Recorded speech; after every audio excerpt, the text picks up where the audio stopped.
Ja, hvala za besedo. No, sem že kar dobro predstavil. Pravzaprav sem jaz začel za politiko se ukvarjati kot sindikalist. Kot novopečeni šolnik, noben ni hotel sindikata voditi, pa sem se pač javil, kot si ponudijo vljudno. Potem sem bil po raznih delegacijah, zbor združenega dela, pa ne znam našteti. In tako sindikat je pa na šoli, kjer sem zaposlen, tudi pripravljal volitve za vse te delegacije silne, ki smo jih imeli v prejšnjem sistemu.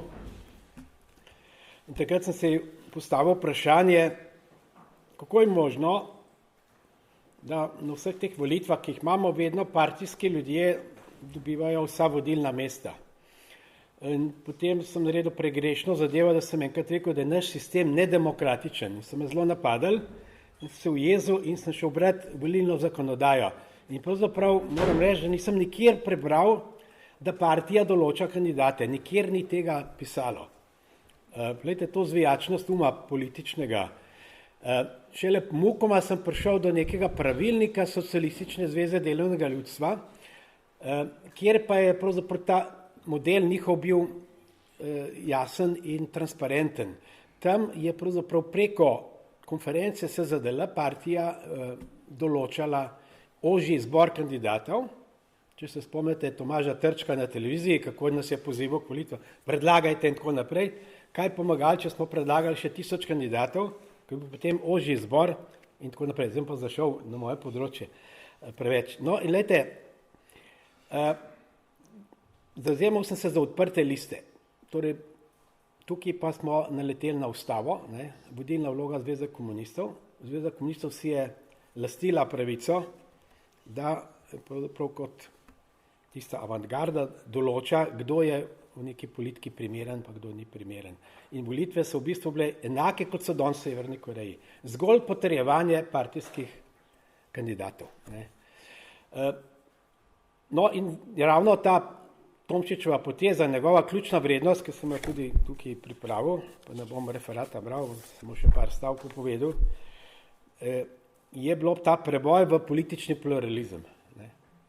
On je prvi, ki je rekel, ustanavljamo stranko, no to smo danes slišali.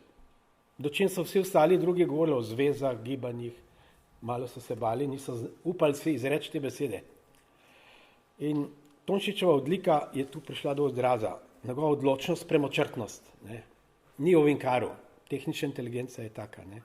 Mi smo bili pa obremenjeni humanitarci z dialektiko, da moramo vse prikazati v kontekstu časa, prostora in tako dalje.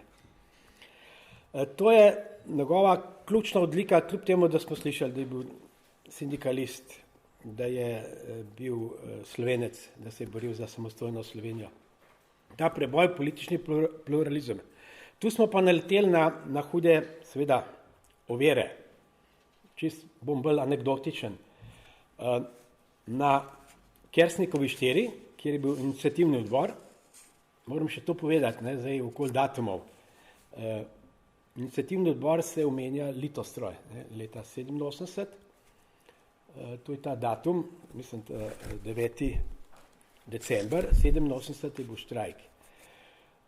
Moram povedati, da ta iniciativni odbor v bistvu ni zaživel. Tudi te Litostrojčani so počasi se odmikali, so se zbali in ko je čez eno leto, ko smo se dobili na Kersnikovi, Gorazd Drevenšek, pa jaz pa Tomšič, sem rekel, kje pa imaš Litostrojčane? Ja, prav, nobenega nimam. Dejansko nimam nobenega Litostrojčana takrat. Kasneje so se še nekateri priključili, ko smo že začeli. Kasneje od tistih, ki smo jih danes gledali na ekranu. Tako da ta datum je tudi pomemben, Kersnikova 4. Še eno anekdoto, ko sva z Tomšičem iskala prostor tisti dan, on je na vsak način želel, to je bilo konec novembra, da bi na obletnico štrajka ustanovili ta iniciativni odbor.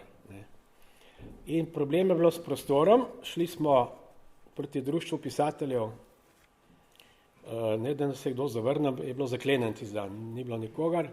In jaz se spomnim z druge zgodbe Gorazda Drevenška, ki je bil predsednik univerzitetne konference Zveze mladine.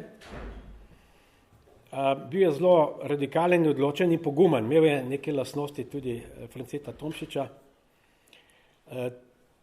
Oba sva se našla na projektu reforme volilne zakonodaje. Borili smo se takrat, veste, mi se nismo borili za stranke, ampak za odprte liste, smo rekli. Več kandidatov, tu je pa že partija videla veliko nevarnost. Ne. Čim bo več kandidatov, se jim koncept sesuje, ne, ker potem bomo tistega njihovega, volili bomo drugega, tudi če ga namo poznali. Ne. Tega so se bali. In ko sva potrkala na vrata, Gorazd pa mu špol potrdil, je rekel, a je spet neka nova zveza, tako malo skeptično. Ne prav France, stranka. Če pa stranka, pa naprej, je rekel. Je rekel, dovolj imam teh zvest in gibanj. Sveda pa ni bilo to tako enostavno, potem bo Gorazd govoril, na predsedstvu je šlo glasovanje, ne, tik za tik, da so nam odobrili potem prostor, telefon. Kot četrti član je bila Alenka Cotič, ki je bila glavna tajnica tudi takrat, dvigala je telefone. Če bi imeli 5 telefonov, mi bi v enem tednu 3000 članov, no tudi Branko Grenc je kmalu prišel med prvimi. Med prvimi pa je bil tudi Tit Turnšek. Zakaj ga omenjam? Zdaj pa prijem do ene poante, ki mu prišel potem šele nazaj na Tomšičev značaj in tako naprej. Namreč partija se je izredno bala ravno socialdemokracije. Tako, ker je danes vojna za medije, ne, poteka strašna vojna, pa jo ne vidimo, ne, kdo bo urednik, kdo bo prevzel televizijo in tako naprej, je bilo to, kar je bilo že danes omenjen, strani Milana Balažica, ne, ja, še tukaj ni, da kdo bo prevzel dedično te evropske socialdemokracije. Ta kapital, ki je bil med ljudmi in velik ugled, kot so ga imeli Palme, Krajski, ne, mogoče neupravičeno, ampak takrat je bilo to ena najbolj popularnih zadev, no in jaz se tudi doma danes najdu to anketo, o kateri je tudi Balažic govoril. To je bila številka 52 mladine, 21. To je bilo na 9. december, na ta datum je šla ta revija, kjer smo javno objavili iniciativni odbor. Obenem je bila pa tudi ta anketa izvedena, fiktivna strank, in tega bi največ dobili koalicija zelenih pa socialdemokrati. In to so se partiji še kako zavedali. In ko sem naslednjo leto po naši registraciji se vračal z ene okrogle mize, skupaj so sedela z Petrom Bekešem, on je pa ima rad kozarček pogledal, zdaj sem pa vodil, ne. Pa je rekel odkrito, če smo se kaj jezili na koga, smo se na Tomšiča, ker nam je vzel ime. Ne. Vzel ime, ker oni so se hoteli po zgledu vzhodnoevropskih strank pač preimenovati v socialdemokrate. Ne. Čeprav naša partija ni bila nič socialdemokratska. Milan Balažic v eni od svojih knjig napisal, mi smo imeli v bistvu tako, ne samo volilni sistem, povsem enak, kot ga imajo danes v Koreji, ne. Mi smo imeli, v bistvu on pravi, ne socializem s človeškim obrazom, ampak stalinizem s človeškim obrazom. Ne. In tudi tisti razhod s stalinizmom, ko je bil po vojni, pravzaprav ni bilo razhod z stalinističnim metodam, ne, ampak bolj personalna zadeva med Titotom in Stalinom. Izga leta je Tito še čestitil Stalinu za rojstni dan, ne, in se mu hotel dobrikati, ampak je vedel, da je odpisan. Ne. To je druga zgodba. Skratka, socialdemokracija je bila izredno močen teren v peti in so poskušali na vse načine Tomšiča diskreditirati, vse tudi besedne lapsuse in tako naprej so mu karikirali, so ga prikazovali kot človeka, ki ni kompetenten, da bi vodil, učitelj samo nacionalizem, šovinizem, revizionizem, revanšizem in tako naprej. Te oznake so kar letele. Bali so se, da bi mi prevzeli preveč močen vpliv, kar pa je bila moče tudi naša slabost, da smo premalo poudarjali ravno to evropsko demokratično tradicijo socialdemokracije. Ne. Premalo. Mi smo bili preveč vpeti v Slovenijo, ne, in nismo to znali kapitalizirati ta ugled, ki ga je imela socialdemokracija takrat v Evropi. Smo sicer izrazili to v nekem plakatu, ki je bil pa tudi mal neroden. Ta plakat je kazal na eni strani mene pa Katjo Boh v družbi Olafa Palme, kar je bilo seveda predimenzionirano in veličavo. Po drugi strani je bil tam Pol Pot pa Potrč, ne, kar pa ljudje nekako niso kupili kot najbolj dobro zadevo in se mi je to malo maščevalo takrat v tej zadevi. Ni bila marketinško dobra zadeva. Izredno je bil navaren Tomšič tudi, ker se je, kot že danes smo slišali, vezal na sindikalno bazo. Ne. Še tukaj jim je vzel nek prostor. Ne. In verjetno vse te razdori, ki so se dogajali, tudi v sindikatu so bili inscenirani z temi ljudmi, ki so usmerjali, kot jaz jim rečem, ne bom rekel udbovci, ker jaz točno ne vem, kdo je bil udbovc, nekatere smo najdeli tudi v seznamu, ampak ljudje, ki so prišli k nam od zunaj, zato da nas bi pač preusmerili. Tendenca partije je bilo, da bi ta stranka navzven izpadla čim bolj desna, čim bolj črna. Ne. In zato so to poudarjali, zato so takrat tako forsirali Ivo Hvalico. Ne. On je bil najbolj militantni jezik. Ne. Njega so najbolj kazali, poglejte, kaj so oni. Ne.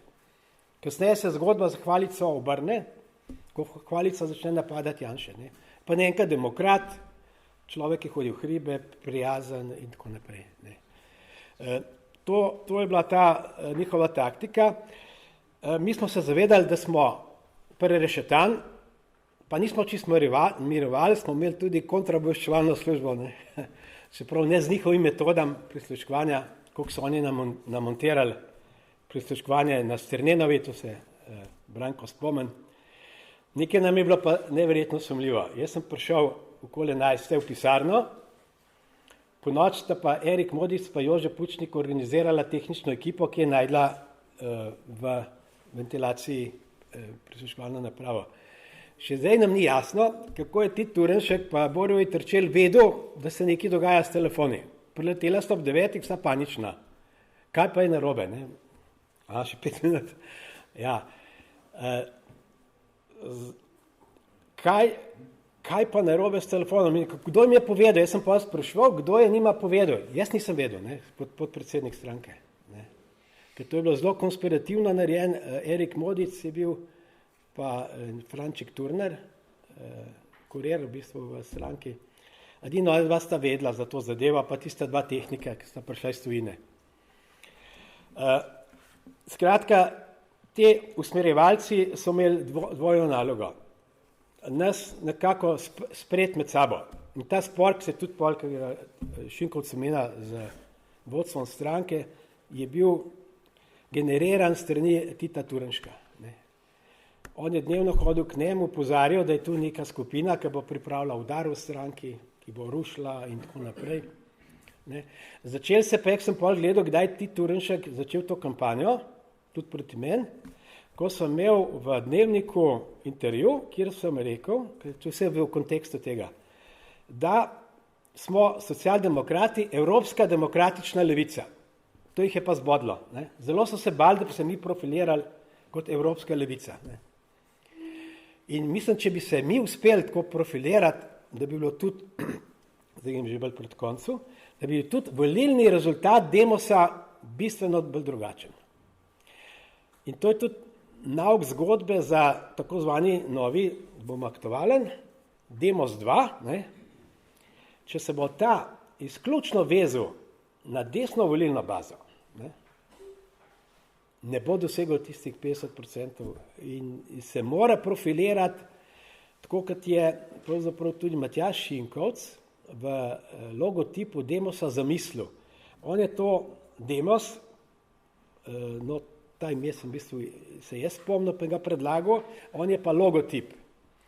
Logotip je bilo kot črka D, obrnjena, takole gor pa log, kot mavrica vseh strank. Od rdečih, zelenih, modrih in tako dalje. Poanta je bilo, da bi bil Demos zbir vseh demokratičnih strank, ne izključno desnih.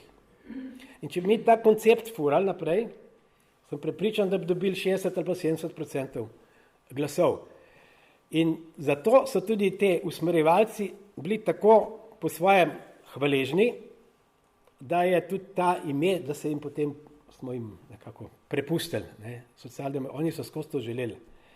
In jaz mislim, da še danes rabimo v Sloveniji eno levo sredinsko demokratično evropsko levico, ki bi potegnila tudi določen krog ljudi, volilno bazo, ki pač nekako po srcu se bolj čutijo od sredine proti levi. To je pomembno tudi za naprej in že ko napovedujem, da bo ključna tarča, kot je bil takrat France Tomšič, socialdemokracijo, danes pri Demosu 2, kdo bo tista ključna tarča, ki jim lahko dodana vrednost tem strankam, tradicionalnim, pomladnim strankam. Kdo je tisto, ki jim lahko dvigne rejting Demosu 2, je Aleš Primc. On bo ključna tarča napadal. To prepričam, ste videli, so že začeli, ker on ni točno profiliran, on je v bistvu to, ko sem jaz krekovc. Ne. In tukaj moramo, če gremo naprej, zato tudi nisem samo, da bomo pogrevali zgodovino, da naredimo res eno koalicijo vseh demokratičnih sil in da čim širšo volilno bazo zajamemo, le tako bomo lahko. Moramo pa prijeti v parlament, brez tega ni prenove. Brez parlamenta ni prenove, mi lahko pišemo članke, naprej, se nam smejijo, ker imajo medije v rokah, tudi ta seminar, tukaj ni RTV Slovenije, ne, bojo blokirali, tretji prijeti parlament, zato porabimo široki lok, tako kot je Matjaž Šinkovec narisal, demokratičnih strank, od tam do tam, in to je potem neka garancija, da bomo morda naredili eno širšo prenovo v Sloveniji. Hvala.